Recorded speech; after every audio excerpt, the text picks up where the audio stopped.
natural solutions to money, relationships, wellness, and more. Shine a light onto your day and into your life. Power Your Life with Dr. Joanne White.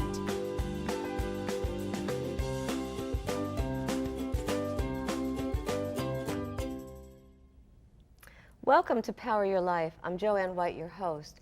Each year, thousands of people try to lose weight and to reverse the aging process. The battle of the bulge is a billion-dollar industry. Joining me is author Lyn-Genet Recitas, who claims that the secret to losing weight is all about chemistry and not calories. Welcome, Lynn. How are you? Thank you so much. Good. How are you? Great to be here. It's wonderful to have you. So you have, I think it's really revolutionary, this plan, this book, and it's not just a book. You've done a lot of research and studying about nutrition, and you talk about certain foods that really cause inflammation in the body, which is the cause of disease. So let's talk a little bit about that, because that's important, and most people don't know it walking around with all this. It's true. I always say that it's not the nachos and margaritas that are the problem. That's good. It's the foods. It's the foods that you think that are healthy, that you're plugging in, that egg white omelet, those strawberries, the Greek yogurt, the salmon. Those could be the foods that are precipitating the aging process, making you sick and making you gain a lot of weight. So we have to really rethink it, because most people are following that yogurt is good for you, it actually helps with the digestive tract. So what about those foods that make them so unhealthy? Well, what you need to know is that there's no such thing as healthy. There's just what's healthy for you. So it's individual. It is. We're all chemically unique. So I do poorly, for instance, on eggs and chickpeas, but they might be the best and healthiest food in the world for you. So what you need to do is determine which foods work for you. And there are too many people that are trying too hard, doing the right thing, and their health and their weight just aren't responding. So it's important then, how does somebody know on an individual basis, because they're following what Weight Watchers says or something else says, and there's a program to it, and you're saying forget the program almost and do something for yourself. How do we know what's the right way to follow or the right protocol? Well, I have so many people that come to me literally in tears saying, Lynn, I've been trying the salmon, I've been trying the asparagus, I've been trying the low carb or the paleo or the gluten-free or whatever it is, and there's something wrong with me. And I want you to know that that's not true. What it is that we are all chemically unique. And when you figure out the foods that work for you, you're going to eat more calories, you're going to feel better, your energy levels are going to go through the roof, and you're also going to be able to cut some medications.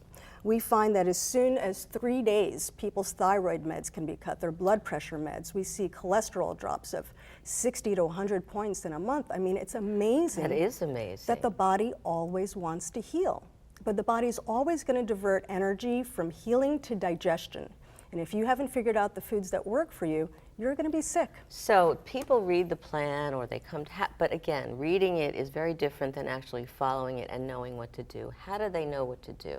Well, I've devised a systematic protocol based on my work with thousands and thousands of people. And you follow a very simple 20-day template. And I always say, you can devote 20 days to yourself, or you can spend the next 50 years dieting, right? So if but they're 20 days, they don't have to stop everything. They're still engaged in activity and life and work and all of that good stuff. Yes, right? Absolutely. You are eating every day anyway, right? So why not choose the foods that work for you? And we start off with a very simple 3-day cleanse, where as a woman, over those 3 days, you're consuming over 7,500 calories. Wow. And as a man, over 9,000 calories, but average weight loss is anywhere from 5 to 10 pounds. You know, I can hear people saying, how do I do that? I want to lose weight, and here Lynn's telling me that I have to eat all those calories. It's true. You know, the body actually burns the most calories when it's doing repair. So when you're fueling your machine, your body with the right foods, it's going to be able to repair.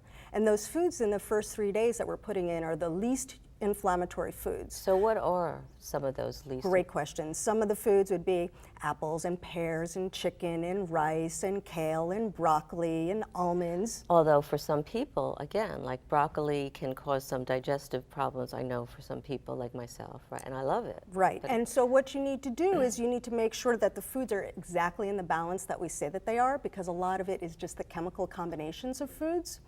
You bring up a great point about broccoli. Raw broccoli is highly goitrogenic, meaning that it'll attack thyroid function, but well-cooked broccoli will be easier to digest, especially when mixed with other vegetables.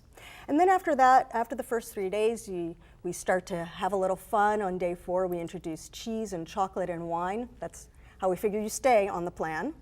Okay. Well, you're right. People need to please let me stay on the, right. And then we slowly and systematically start to test the foods that you love.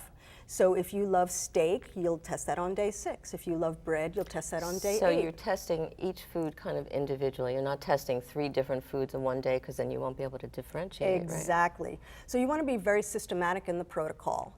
And after you go through the 20 days, you keep testing and finding the foods that work for you. Most of us are very systematic eaters and only eat 30 to 40 of the same foods, so you can very quickly find out the foods that work for you. You also talk about rotation, that if you don't rotate your foods, what happens? That's a great, great point. Every food, and here's the irony, especially healthy foods, contain hundreds and hundreds of chemical compounds. And the odds are that some of them aren't going to work for your body. But your body can break them down if you're not having them daily. So we say that one of the keys to ultimate health is to rotate or react. If you don't switch up your foods on a regular basis, the odds are that some of these foods can turn into food sensitivities, which can then turn into food allergies. So, and we don't want food allergies. You don't want food allergies. So this is incredible. And again, it really is a surprise, because what we think is healthy may not be healthy. May not be healthy. So Lyn-Genet Recitas' book is The Plan, and eliminate the surprising healthy foods that are making you fat and lose weight fast. Thank you, because there's so much goodness in here. We'll be back. Up next, the author of the Baby Boomers Handbook for Women, Shirley Williams, will join us after the break as we discuss caregiving for your parents with Alzheimer's. Thanks so much, Lynn. You are a godsend.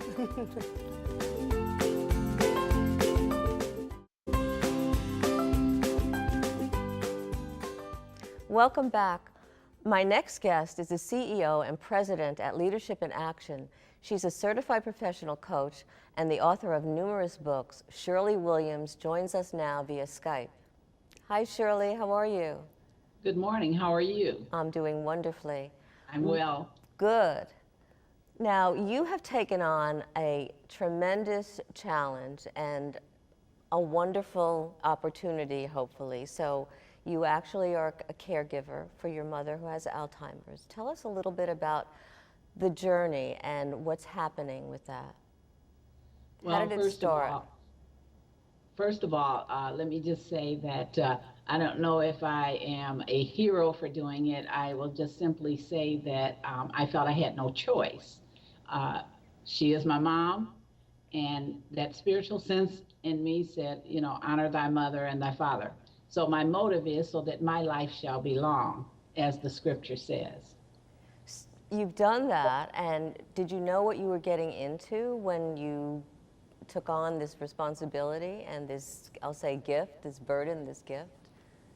As a matter of fact, I did not know what I was signing on for, and it did at one point become more overwhelming than I had expected. However, as I like to tell people, it's also been a fun ride as well as a sad ride. And it's a big job. It's a big job. It's very time consuming, and you sacrifice a lot when you take that role on. So you say fun and all, you know, it's happy and also a little bit sad. What, like, give us an example. What's that about? Well, the sad part is to see, you know, my mom's memories fading, and the sad part is to wake up one day and realize that she has no concept of, you know, what your relationship is. But the fun part is those little spontaneous things that she does that throws me off guard. Like what? For instance, if I walk into a room, she might just burst out in laughter, and I might look back and say, what are you laughing about? And she'll say, I'm laughing because I never knew you were that fat. So that then, of course, it breaks the ice, and it makes me chuckle, because we all know how sensitive we all are about being told that we might have a pound or two and that added on. And just last night, she's at a point now where, I had to buy her a few toys to play with to keep her occupied. And I bought her a little baby doll, and she just loves it. And I also bought a little tiny, stuffed dog to go with the little baby doll. And what I realized last night was that she was afraid of the dog because I had put her some juice on the table where the dog was sitting, and everything that I would put on that table, she wouldn't touch it because she said that she wasn't going near him because he was not a good dog. So she thought the dog was real? Yes, that's the phase she's in. And so she tells you the things he's doing, and I just smile because I finally last night had to put him across the room in a little basket. And so I told her, I said, he just wants you to rub his head. And she goes, I'm not touching that thing. So those are the things that you chuckle about. And one last thing, yesterday my sister was over, and she saw my mom with the baby. She asked my mom the baby's name, and she said she didn't have one. And so my sister called her Pumpkin. And when my sister left, my mom was asking, where's that girl? And I wanted to know what girl. She said, that girl named Pumpkin. So she thought my sister's name was Pumpkin. So she doesn't really remember names and sometimes even No. family members or who they are. No, and she doesn't realize the relationship that I am the daughter, not the mother.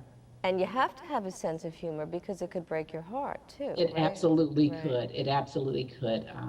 As I said, to watch her and to see her struggle, to just think about calling something by the name, like you give her a cookie and you ask her, what is it? And she'll go, I know what it is. So they also they still have the capacity to try to pretend because they're still trying to hold on to that dignity.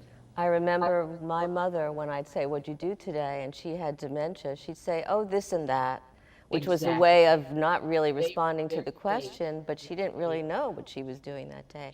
So if you knew in advance, Shirley, what this all encompassed, the arduous life that you're living and also the joy, would you do it again? I would.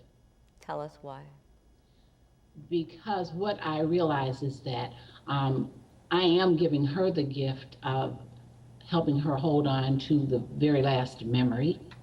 I also have received a gift in return, which is the gift of patience, for one thing.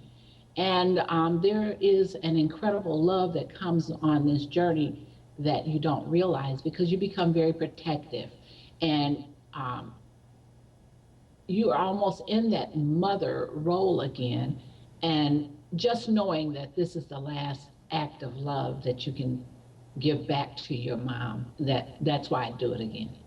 So it's really very that precious. Unconditional love thing. Yes, and it's very precious. And I don't know that everybody can take on that responsibility, but you do it so admirably. Do you have a life outside of what you're doing with your mom? A little tiny one. Well, the secret is getting through it is, as you mentioned earlier, the books that I have been contributing to. I tell people that's been cheaper than therapy. To contribute to all of those books. And you do them so beautifully. Thank you so much, Shirley. You are a gift not only just to your mom, but to everybody, and you spread love to so many people, especially to me. Thank you. My pleasure. Since we're at the height of wedding season with couples tying the knot, my next guest is a relationship strategist and an author with multiple secrets from multiple marriages. Think Elizabeth Taylor and Kim Kardashian.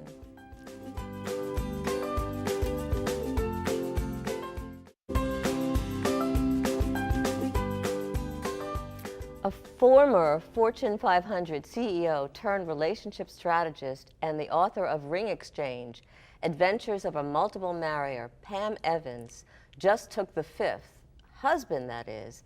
Now, as she calls herself, a reformed multiple marrier, Pam is with us to help single, married, and divorced viewers avoid the common relationship mistakes. Welcome, Pam. Thank you. It's great to be here. I'm glad because it's great to have you. However, I have so many questions going around in my head.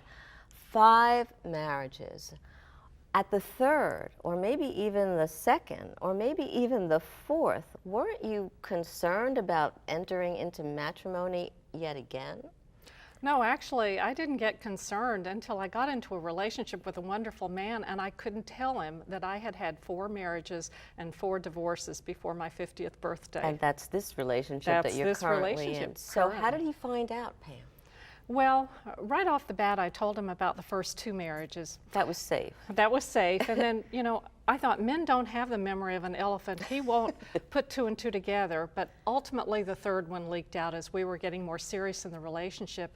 And then I stopped because I don't want to mess up a good thing. I just couldn't go any further and tell him about the fourth. And I thought, well, I'm sort of lying by omission because the first marriage was kind of annulled in the church. And so I thought, well, it's not really a marriage. So how did you tell him? Or did he find out in the book? He actually found out. He was the one who encouraged me to write this book, only knowing about the 3 marriages and 3 divorces. He said, you know, I think this would be healing for you. You'll learn a lot about yourself, and you can help a lot of other people too. And he didn't even know about the 4th marriage. So it was just as the book was being released, and I needed him to look at it objectively. So I went off to work one day, let him read the whole book, came home, and he said, did you tell me you were Pamela Anderson? And I said, I think I might have. He said, I don't think we discussed this. And we both started laughing. And he said, you know, I know you.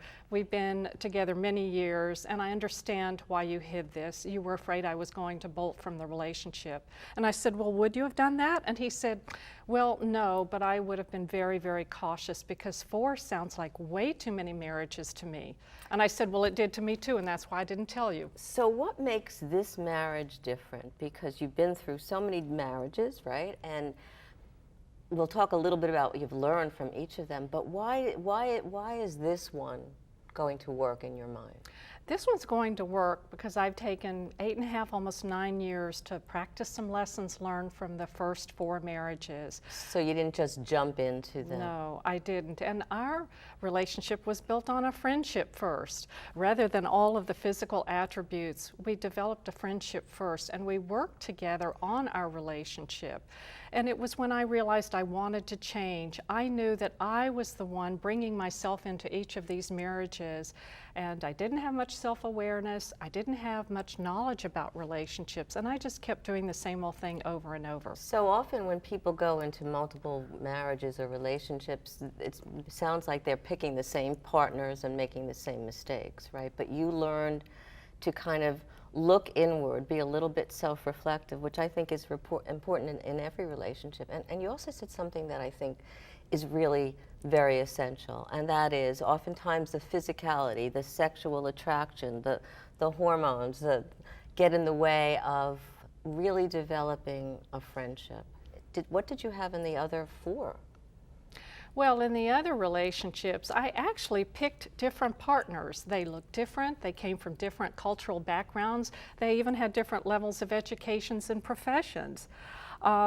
But what they had in common was 3 of the 4 were very, very controlling, and I always set myself up in a subservient role, thinking that if I lived vicariously through them and I made them happy, that happiness would be returned to me. So how did you shift that? How did you finally decide no more subservience, I'm going to take charge and I'm going to choose somebody that respects that? That actually happened with this marriage that I'm in today. I really got the self-awareness. I really determined that I needed to look within myself. I needed to learn to set boundaries. I needed to assert myself so my expectations could be met. And it was actually my partner, my husband today, who said, you know, Pam, you need to quit living vicariously through me. You're giving 101% of yourself to this relationship. And as much as I love you, I can't return that much back to you. You need to go out, find some hobbies and interests, and do some things that make you who you are. You know, he's very special, Pam, because not every man would say that. A lot of men would think, wow, this is wonderful. I love all this appreciation and all this wonderful attention that she's bestowing on me, right? Right. So what's one of the secrets in the book for anybody, married, single, looking for a relationship, that we can share with our audience? I think one of the secrets is to always look back before you rush ahead. If you're ending a relationship and you want to find that next best partner, it's really important to analyze the situation you just left. Look at the pros and cons. Look at the red flags you might have missed. Look at yourself. What did you do to contribute to the buildup of the relationship and the demise of it? I think that's really, really important. I think that's really important and a great point. I also think that just don't jump into something, like you said earlier. Take your time. Like for this 5th marriage, you said you waited several years before you actually pursued it again. So take that time, like you say, for reflection. That's right. And the other thing to do is to strategize your life. With or without a partner, it's so important to know who you are and to envision the kind of life you want. That way you can attract the right partner who will bring joy and happiness into the life that you want to plan for yourself. So many people don't strategize their lives. We have to do it at work. We do our goals and objectives so we can get that great annual performance review, but we really never have a life plan. You need one with flexibility built in, but you need a framework that you can work towards, and then you can find that next right partner. So you need a life plan and a relationship plan, and that's one of the ways that's in here. Thank you so much, Pam. Power Your Life will be right back. Ahead, find out what's hot for next week.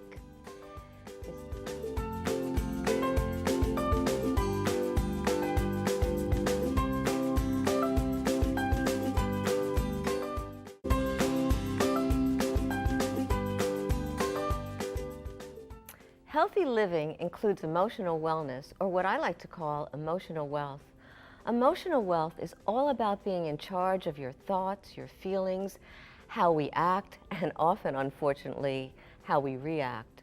One key to emotional wealth is appreciation. And I believe that appreciation is totally ongoing and a way to look at the world, our relationships, and even ourselves. It's about paying attention to all the wonders that life has to offer and seeing the beauty and the richness even in the common everyday things. So take some time to find precious moments in nature and beauty in all its forms. It will lift up your spirits and bring a sense of ease to your mind. Thanks for being with us tonight. On our next show, are too many vitamins bad for you? We'll find out, and we'll expose the myths about the vitamin industry next week. Remember that you have the power to power your dreams and power your life.